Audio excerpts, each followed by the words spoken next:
매일 다양한 주제로 넓고 깊은 경제적 시각을 전해드리도록 하겠습니다. 월요일 오늘은요, 칩마스터 김장열 본부장과 함께합니다. 본부장님 안녕하세요. 어서 네, 오세요. 안녕하십니까. 네, 반갑습니다. 자, 미국의 소비 지표가 기대치에 부합을 했습니다. 7월 PCE가 전월 대비 0.2% 상승을 하면서 시장 기대치에 부합을 했고, 이에 미증시는 지난 거래의 상승으로 마감을 했습니다. 이로써 25bp죠. 연착륙 시나리오가 우세해지고 있는 이 상황 속에서 경기 침체에 대한 우려는 조금 접어놔도 되는 걸까요? PCE 한번 짚어주실까요? 네, 결론적으로는 시장은 접어두는 것 같습니다. 최소한 미국 시장은 확실히 미국 시장을 확실히 그렇고요. 일단 그 PC 넘버는 전일 날 2, 4분기 전체 PC가 나와서 이날 금요일에 발표되는 그 8월이죠. 7월이 아니고 그렇죠. 8월에 PC 넘버 자체는 낮게 나왔습니다. 그 정확히 얘기하면은 2.5%라지만 중요한 건 month of month예요. month of month가 뭐냐면 전월 대비인데 이게 0.16% 증가됐습니다. 네. 시장의 예상이 0.18, 뭐 17 이렇게 됐으니까 조금 낮게 나오고 맞고요. 그리고 중요한 거는 이거에게 연율로 그러니까 요거 한 달 말고 지난 3개월치 평균을 했을 때도 0.17 됐거든요. 시장에서는 좋게 받을 수밖에 없는 것이 미국에서 그 페드가 목표로 했던 연말의 기준 PC의 성장을 0.17, 0.20 이하면 충분하다고 했거든요. 네. 0.20인데 0.17 이렇게 나왔으니까 된 거죠. 그래서 PCE는 원래 CPI나 PPI를 통해서 우리가 예측이 됐었던 거긴 하지만은 이제는 인플레는 단기적으로 잡힌 건 확실해라는 그런 분위기입니다. 따라서 9월달 금리 인하는 이제 명명백백해졌다고 보고요. 단지 52냐 25냐 건데 이 정도 나왔으면은 이제는 뭐 탄탄한 편이 이 정도면 괜찮고 그다음에 그렇죠. 아까 좀 이따 말씀드릴 그 2, 4분기 GDP 넘버가 워낙 스트롱이 나왔기 때문에 그러면 이제는 25bp면 충분하죠. 50bp 하는 거 좀 무리라고 보기 때문에 PC 0.2%, 0.17 반올림에서 0.25, 그 다음에 2, 4분기 GDP가 3.0으로 상향된 것이 컨비네이션 되다 보면은 25bp 이번에 하는 것은 충분합니다라는 걸로 귀결되기 때문에 미국 시장에서는 적당한 반응, 1%대의 반응을 했고 예민한 반도체는 2% 후반까지 반응을 했습니다. 적어도 미증시는 미국 침체에 대한 우려는 좀 접어든 것 같다라고 표현을 해주셨습니다. 6일에 발표되는 고용지표에 따라 시장 흐름이 달라질 것 같은데요. 파월 의장도 주목하고 있는 이 8월 비농업 고용보고서가 금리 인하폭에 큰 영향을 미칠 것으로 그렇죠. 보이는데 네네. 고용지표 본부장님께서는 어떻게 예상하고 계십니까? 이게 네. 아까 GDP, 경제 스트롱하다. 그다음에 물가는 잡힌다, PC 나왔잖아요. 그럼 유일하게 하나 남은 게 뭐죠? 고용이죠, 무너지지 않는 거잖아요. 네. 이제는 good is good입니다. bad가 나오면 안 돼요. 고용 지표가 지금 비농업 취업자 수인데 이것이 이번 달에 지난달 쇼크처럼 확 무너지면 안 되는데 시장에서는 이미 어느 정도 회복할 것을 보고 있습니다. 그 회복한다는 것이 사람마다 다르긴 한데 15만 명, 16만 명, 20만 명은 아니고요. 10만 명 초반도 아니고 적당한 10만 명 중후반, 중반 정도의 증가가 있을 것으로 보고 있습니다. 이거면 good is good이 될 가능성이 있어요. 그래서 이것도 좋은 거고요. 그 비농업 취업자 수 15만 5천 명 이거를 하루 이틀 전에 미리 알 수도 있어요. 느낌상 그 전날인가 전전날에 베이지북이 나옵니다. 베이지북에서 어떤 고용에 대한 톤이 나오거든요. 그래서 미리 아마 우리가 그 비농업 고용 지수는 금요일 날 저녁에 나오기 때문에 이번 주에 우리나라 장에 영향을 안 미쳐요. 다음 주에 미치는데 베이지북을 통해서 그거를 알 수 있다는 측면에서 긍정적으로 기대하고 갈 거는 같고요. 실업률 역시 지난달에 소스라치게 놀란 게 4.25, 반올림에서 4.3%, 그게 샤메 법칙에 딱 왔다. 놀랐잖아요. 근데 뭐 사람마다 약간 다르긴 합니다만 4.25, 반올 4.3이 올라가진 않고 정체되거나 빠질 것으로 보고 있는 컨센서스가 부합하면은 뭐 so far so good 괜찮을 것 같습니다. 네, 고용지표 결과가 우리 시장에는 다음 주에 반영이 되겠죠. 현재로서는 완만한 금리 인하 시나리오가 기정사실화되고 있는데 만약 이 고용지표가 악화될 경우 B컷의 가능성도 여전히 살아있긴 한 것 같아요. 그렇죠. 네. 그 B컷은 이제 고용지표가 악화되면은 이거 큰일 났어. 맞아요. 금리 인하를 더 일찍 해야 되는데 이런 아쉬움이 있을 거기 때문에 신규 고용이 12만 명, 20만 명 정도가 미국이 필요한 숫자라 보거든요. 12만 명 정도는 한 일시적인 충격밖에 없을 건데 저번처럼 10만 명 또는 그 이하 나오면은 B컷 단행할 가능성이 그렇죠. 농후해집니다. 그러면 경기 둔화가 세다는 거죠. 물론 그렇다 해가지고 경기 침체, 우리 경기 침체라 얘기하면 미국 같은 건 거의 0.5% 이하 가면 경기 침체인데 내년도도 지금 1몇 % 성장을 보고 있으니까 단순히 신규 고용이 또 10만 명 이하라 해가지고 경기 침체가 당연히 되는 건 아닙니다만은 그렇게 되면 주가는 흔들릴 수 있고 거꾸로 그런 것이 반영된 실업률이 4.4%로 올라가면 이거 역시 B컷 조건에 충족되는 겁니다. 이것이요. 9월 달에 B컷이 아니더라도 11월이나 12월에도 할 수 있잖아요. 지금 시장에서는 11월까지 안 해요.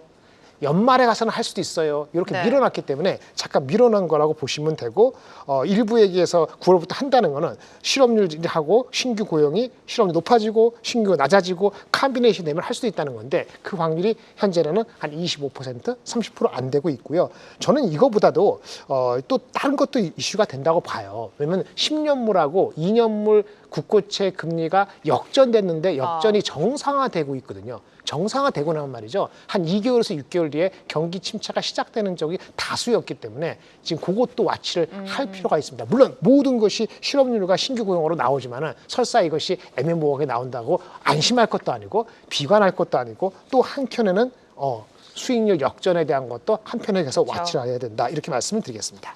자, 그럼 반도체로 시야를 돌려보도록 하겠습니다. 전거래일 필라델피아 반도체 지수가 한 2%대 강세를 보였고요. 엔비디아도 소폭 상승으로 마감을 했습니다.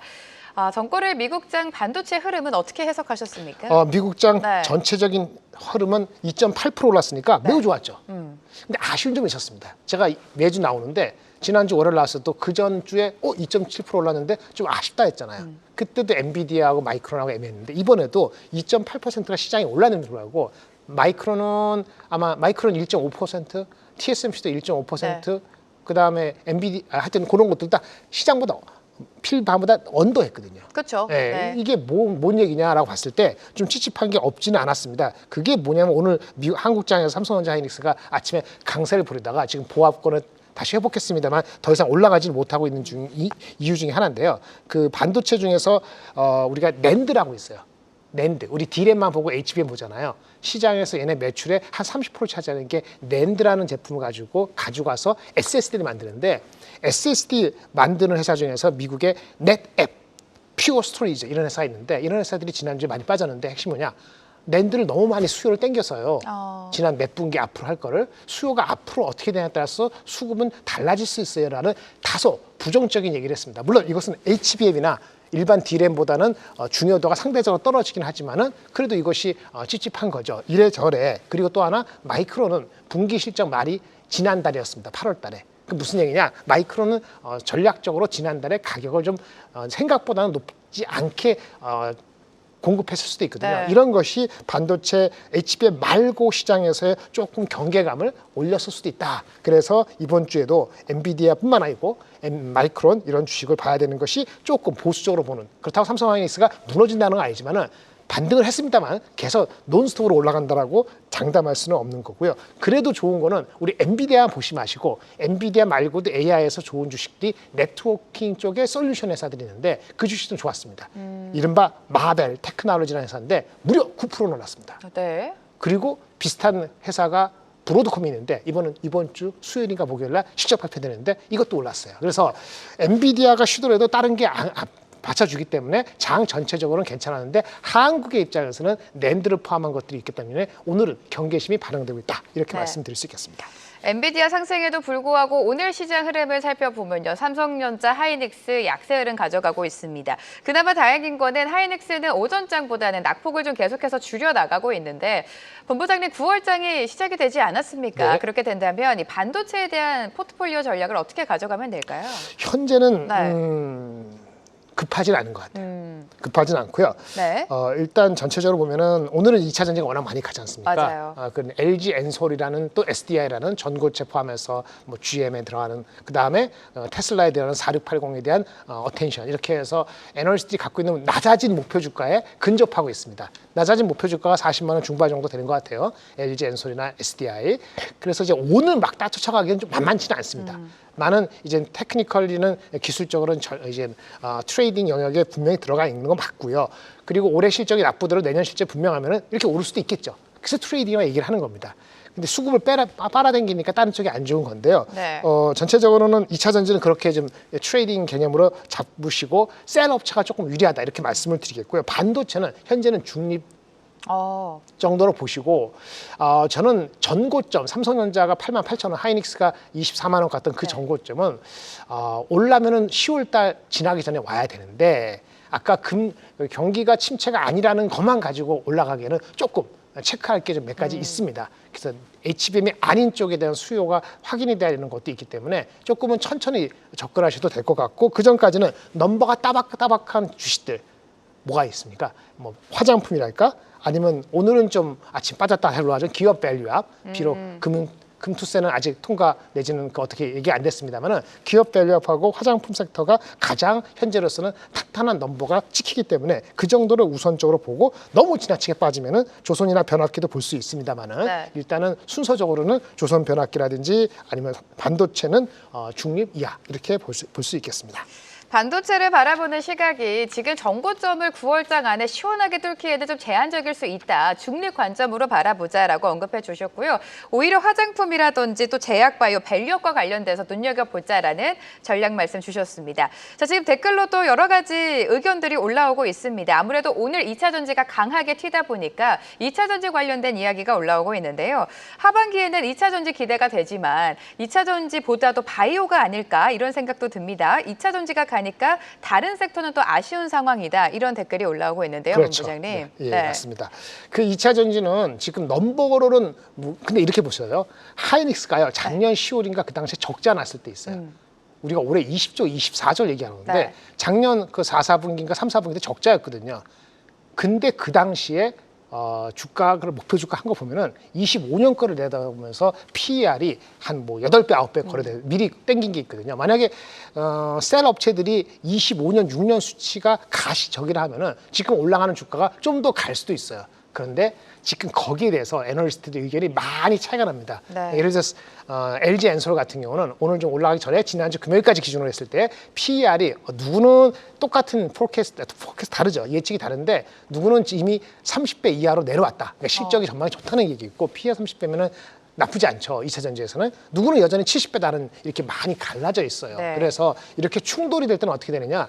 바닥에서 올라갈 때는 충돌을 딛고 좀 더 탄성이 붙는 성향이 있습니다. 근데 애널리스트 평균 목표 주가가 40만 원 후반대니까 그 정도는 염두에 두시고 플레이를 하시도록 하셔야 될 것 같고 하여튼 오늘 많이 올라갔을 때 오늘 지금 이 순간 오후에 많이 따라가는 거는 이슈가 좀 됩니다.